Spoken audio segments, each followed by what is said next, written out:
Efeknya apa? Ya, kalau ini sebenarnya sudah bisa ditebak secara logis. Orang yang mengalami insecurity itu kalau terus-menerus begitu, yang jelas dia cemas, pesimis, dan tidak bahagia. Karena terhadap dirinya sendiri saja dia tidak nyaman, dia tidak merasa puas. Akhirnya apa? Dia serba pesimis dan tidak bahagia.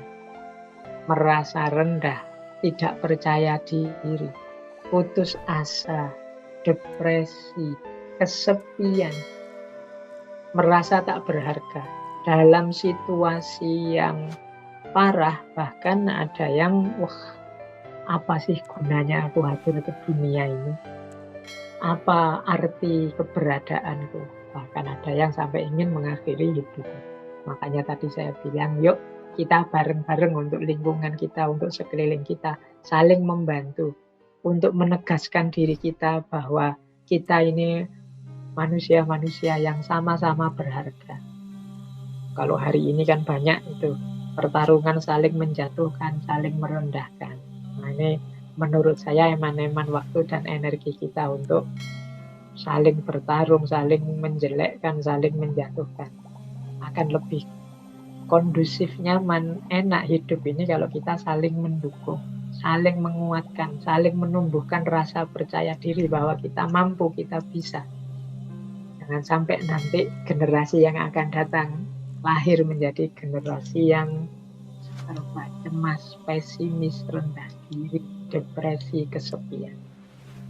Orang-orang yang mengalami insecurity semacam ini hidupnya pasti lelah.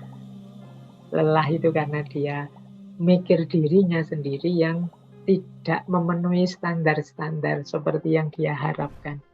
Kalau bisa dia ingin lari saja dari kenyataan. Dia tertekan karena tidak cocok antara ideal yang ada di pikirannya dengan kenyataan yang ada di depan matanya. Jadi dia akhirnya ingin lari dari kenyataan. Fisiknya lelah, batinnya lelah. Makanya dia punya kecenderungan, saya bilang tadi, kalau dalam situasi sangat parah, ini perlu psikolog, perlu psikiater. Hari ini banyak hal yang membuat kita jatuh pada insecurity. Mari kita bareng-bareng untuk menyembuhkan rasa minder, rasa tidak percaya diri ini. Nah, saya lanjutkan. Strateginya, oke, sekarang ya. Strategi-strategi yang mungkin kita jalankan agar kita tetap percaya diri. Yang pertama apa? Ya, jangan lupa self-love. Kita cintai anugerah Allah pada diri kita. Yang pasti istimewa, pasti luar biasa. Dalam diri kita tersimpan aneka macam potensi. Hanya saja kita tidak pernah menengoknya. Kita selalu sibuk melihat cacatnya diri kita. Kita selalu sibuk melihat kurangnya diri kita. Kita bahkan tidak hanya diri kita, kita itu senangnya melihat yang kurang dan yang jelek, yang cacat, baik dalam diri kita, diri orang lain, lingkungan kita. Akhirnya kita hidupnya jadi murung, hidupnya jadi tidak ceria. Maka yuk kita hidup dengan gembira. Kita sadari bahwa seperti apapun situasi, masih banyak hal yang patut kita syukuri, patut kita gembirain. Itu strategi yang pertama. Strategi yang kedua, tidak usah terlalu aktif membanding-bandingkan diri kita dengan orang lain. Jadi tidak apple to apple. Semua orang itu punya keunikannya masing-masing. Kalau kita bandingkan kita dengan orang lain, misalnya, wah orang lain kok sukses sementara aku enggak, ya mungkin suksesnya dia tidak semata-mata karena dia bakat sukses atau dia beruntung sukses. Dia sudah melakukan usaha, sementara kita hanya mengeluh saja. Kalau kita melakukan usaha sekeras dia, mungkin kita sesukses dia, bahkan lebih sukses dari dia. Tapi kita sering membandingkan diri kita dengan orang lain di level bahwa betapa bagusnya orang lain dan betapa jeleknya aku. Wah, kok ada orang cantik ganteng-ganteng seperti itu ya, kok aku kalau ngaca kok minder sendiri aku. Ya karena kita bandingkan dengan mereka yang standar kecantikan, standar kegantengannya beda. Coba kita pakai standar yang berbeda, mungkin keputusan kesimpulan kita beda. Tentang kekayaan juga begitu, tentang jabatan pangkat juga begitu. Kita sukanya membandingkan dengan orang lain.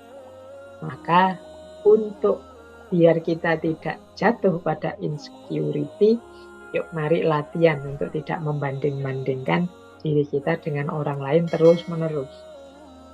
Kemudian yang ketiga, cari teman yang mendukung. Jangan teman yang malah menjatuhkan harga diri, menjatuhkan rasa percaya diri kita. Kok terpaksanya punya teman yang nyinyir, punya teman yang suka nyela, punya teman yang tidak mendukung kepercayaan diri kita, ya sudah, jangan terlalu sering dekat-dekat. Biar apa? Biar kita tetap punya self-esteem, punya kebanggaan terhadap diri kita sendiri dan tidak jatuh pada insecure. Yang keempat, carilah kelebihan dan keunikan kita. Ini membuat kita lebih nyaman, membuat kita lebih menerima diri kita. Oke lah, dalam aspek kuliah saya tidak lulus-lulus, nilai saya jelek. Tapi alhamdulillah saya sudah punya pekerjaan, lebih mapan. Mungkin teman saya yang itu lulusnya paling cepat, nilainya paling tinggi. Tapi kan setelah lulus dia mikir nyari kerjaan. Saya sekarang sudah punya kerjaan, sudah bisa mapan. Loh ini kan kita melihat sisi positifnya. Dia lulusnya cepat, tapi aku lulusnya lama. Tapi kan aku di pondok. Sambil hafalan Quran, lumayan. Aku lulusnya agak telat, tapi kan ada bonus. Aku sambil hafal Quran. Nah, banyak kok. Apa? Coba kita cari. Apa sih keistimewaan, kelebihan kita yang tidak dimiliki orang lain? Yo, aku ini miskin, tapi kan aku ini punya daya tahan, punya kesabaran yang lumayan. Miskin begini aku masih bisa gembira. Daripada yang uangnya banyak, kadang sumpek malahan. Kena masalah masing-masing. Nah, kegembiraan ini harus kita syukuri.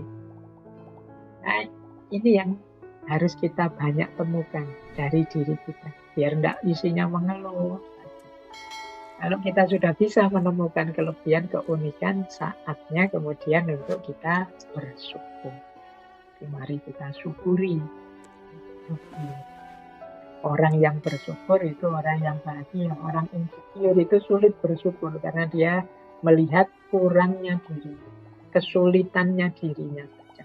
Ya, kalau orang merasa kurang, merasa sulit, bagaimana dia bisa bersyukur? Tidak mungkin nanti jatuh pada la in syakartum la azidannakum. Tidak mungkin ditambah oleh Allah, wong ya dia sulit bersyukur.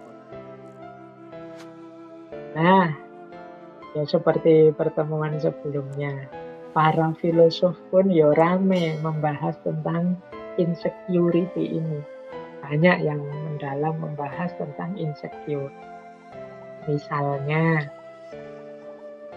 Epictetus. Epictetus ini filosof Stoa. Kata Epictetus, we suffer more in imagination than we do in reality. Kata Epictetus, kita itu lebih banyak tersakiti oleh imajinasi-imajinasi kita dibandingkan dalam kenyataan.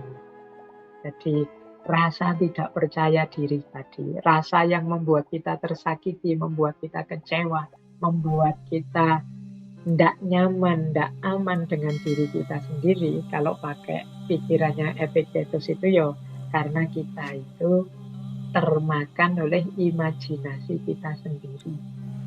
Imajinasi kita tentang diri kita yang sangat rendah, sangat buruk. Akhirnya ya kita tidak ngapa-ngapain. Padahal in reality mungkin tidak begitu. Kita itu ya punya banyak keistimewaan. Hanya saja kita ditelan, dilibas oleh imajinasi-imajinasi jelek kita tentang diri kita sendiri. Ya, jadi kalau mengikuti Epictetus berarti apa? Yuk, pikiran kita dibawa ke yang positif-positif saja. Jangan mikir yang aneh-aneh, yang jelek-jelek, termasuk tentang diri kita. Yuk, kita memang manusia, kadang-kadang melakukan kesalahan, kekeliruan. Tapi kan bukan berarti terus kalau sudah salah, sudah keliru, terus kiamat. Bahwa kita ini pasti orang jahat, pasti orang jelek.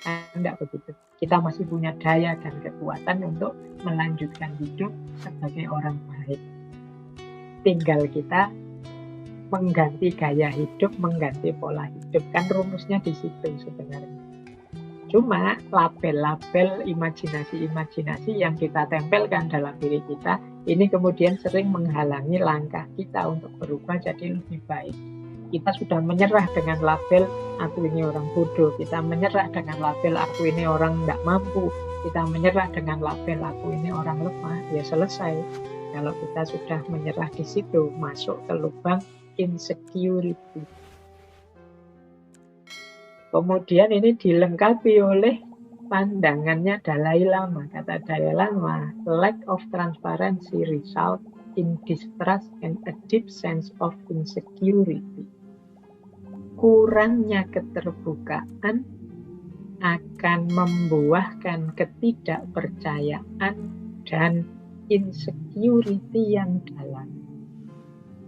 Jadi lack of transparency itu kan berarti tidak terbuka, tidak jujur, tidak apa adanya tentang diri kita. Ya tentu saja melahirkan orang lain tidak percaya pada diri kita, kita juga tidak percaya pada diri kita, wong kita tidak paham. Kenapa kita tidak paham? Karena kita tidak jujur. Disitulah kita masuk pada insecurity. Karena kita tidak paham tentang diri kita, ya kita isinya serba bingung, mau apa, mau kemana. Nah, dilanjutkan oleh Erich Fromm. Kata Erich Fromm, tugas yang harus kita tetapkan untuk diri kita bukan kok to feel secure, untuk merasa aman, tapi to be able to tolerate insecurity. Kita harus bisa menerima insecurity. Maksudnya apa? Ketakutan-ketakutan, kemudian hal-hal yang menurut kita negatif, itu kita terima dulu. Ya setelah itu kita carikan solusinya. Tidak mungkin hidup kita itu sepenuhnya secure, sepenuhnya nyaman, enak. Pasti tentu saja ada yang kurang-kurang. Ya kita terima dulu yang kurang-kurang ini, nanti pada saatnya kita tingkatkan, kita keluar dari zona nyaman kita untuk hidup secara lebih baik.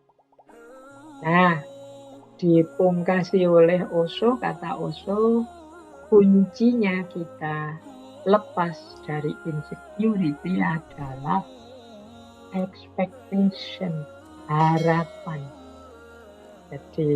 Jadi manusia, jangan sampai kita kehilangan harapan. Mengapa sih orang insecure tadi terus tidak mau ngapa-ngapain lagi, menyerah dengan dirinya? Itu karena dia putus harapan. Karena dia sudah sangat kecewa dengan dirinya, akhirnya putus harapannya. Dia tidak ingin apa-apa lagi sehubungan dengan diri. Dia tidak percaya dirinya bisa mencapai sesuatu. Jadi orang insecure itu bahkan berharap saja dia tidak berani. Dia merasa tidak mampu. Padahal kuncinya, kata Osho, kita keluar dari zona insecurity itu, kita menghidupkan harapan-harapan. Hidup di tengah harapan. Nah ini filosofi-filosofi ya. Next time mungkin tokoh-tokoh ini kita ulas masing-masing persepsi. Kita belum bahas Epictetus, kita belum bahas Dalai Lama atau Osho.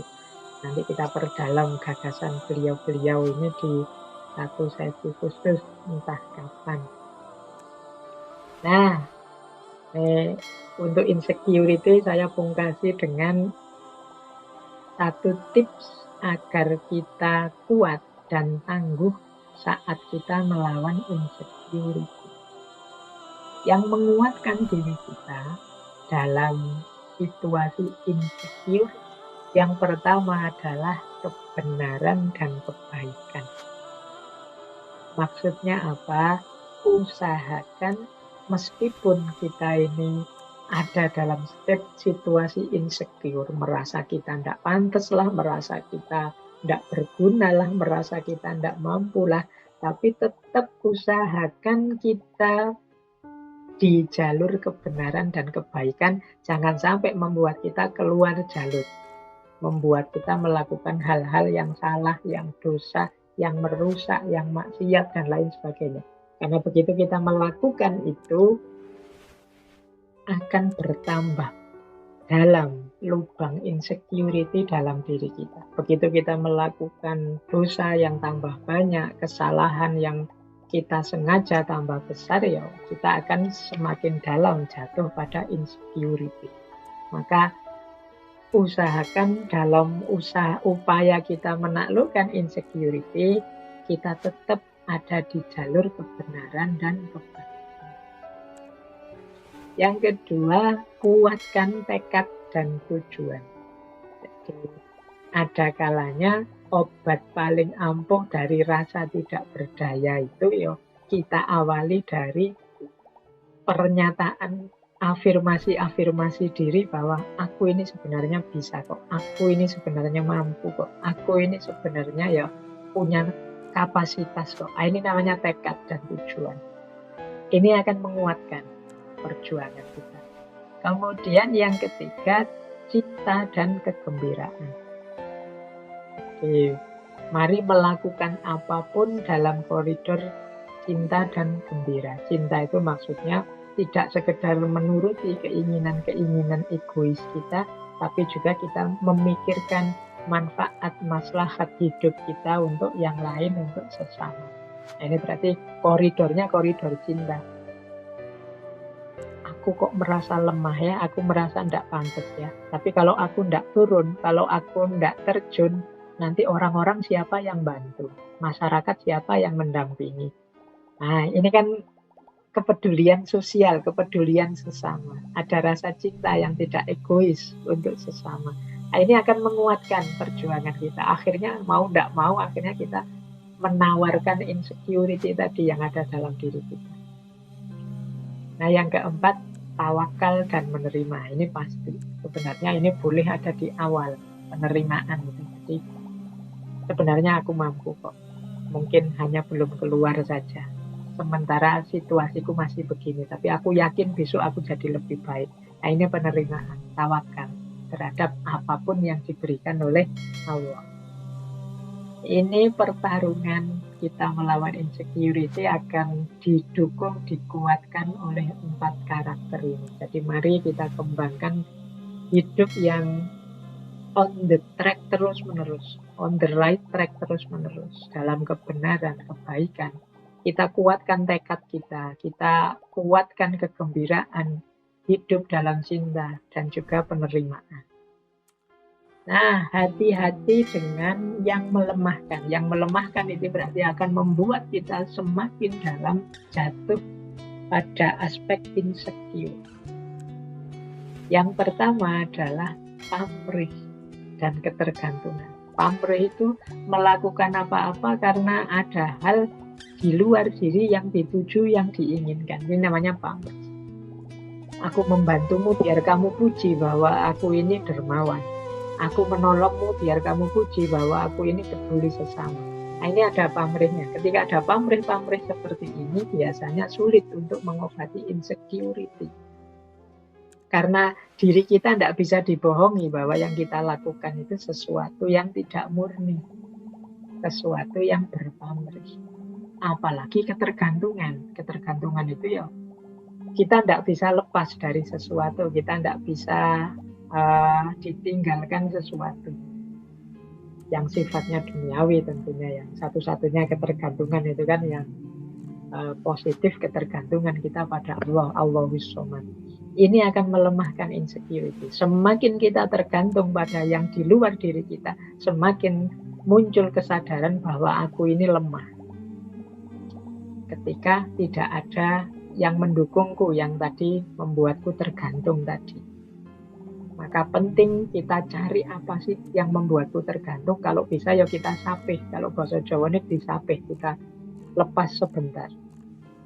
Nah, jangan sampai juga kita punya karakter abai, cuek, dan lari dari persoalan.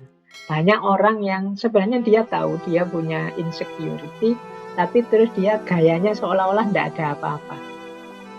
Nah, ini kadang-kadang jadi bahaya juga, karena kadang-kadang ini bisa meledak pada saatnya jadi semakin dalam. Dia sudah merasa sebenarnya bisa tidak ya aku melakukan ini. Nah, terus dia, tapi karena dia merasa insecure, dia lari dari persoalan. Sudahlah, aku tidak usah ngurusi itu. Pada saatnya ketika dia terpaksa berhadapan dengan urusan itu, dia akan semakin down. Maka ya, anggap saja ketakutan-ketakutan tadi yang tumbuh dari insecurity sebagai tantangan. Berani tidak kita menaklukkan. Nah, ini namanya kita tidak lari dari persoalan. Berarti apa? Pelan-pelan kita taklukkan. Termasuk yang melemahkan dalam insecurity adalah kebencian-kebencian kita terhadap apapun. Dan juga kemuraman kita. Kemuraman itu maksudnya ya hidup yang tidak pernah bersyukur. Hidup yang isinya mengeluh saja. Ini namanya insecure. Dan hari ini banyak di antara kita yang tiap hari mengeluh. Wah, negara kita ini apa ini? Ada masalah ini, ada masalah itu. Kita mengeluh segala hal. Nah, ini hidup dalam kemuraman. Ini akan jatuh pada insecurity. Dan yang keempat, kecewa dan kemarahan. Nah, ini tentu saja membuat kita tambah lemah, tambah insecure. Jadi, teman-teman silahkan diperhatikan yang menguatkan dan melemahkan ini dalam perjuangan kita menaklukkan insecurity, rasa tidak aman, rasa tidak nyaman dalam hidup. Baik, semoga sedikit banyak bisa ditangkap materi tentang insecurity yang pada intinya ya bagaimana kita ini harusnya tetap percaya diri, harusnya tetap punya kebanggaan diri. Kita ini banyak keistimewaan yang diberikan oleh Allah, hanya saja kita tidak mengakui itu atau kita belum memahami itu. Mungkin karena kita selalu membandingkan diri kita dengan orang lain, mungkin karena memang mental kita yang mental rendah diri dan lain.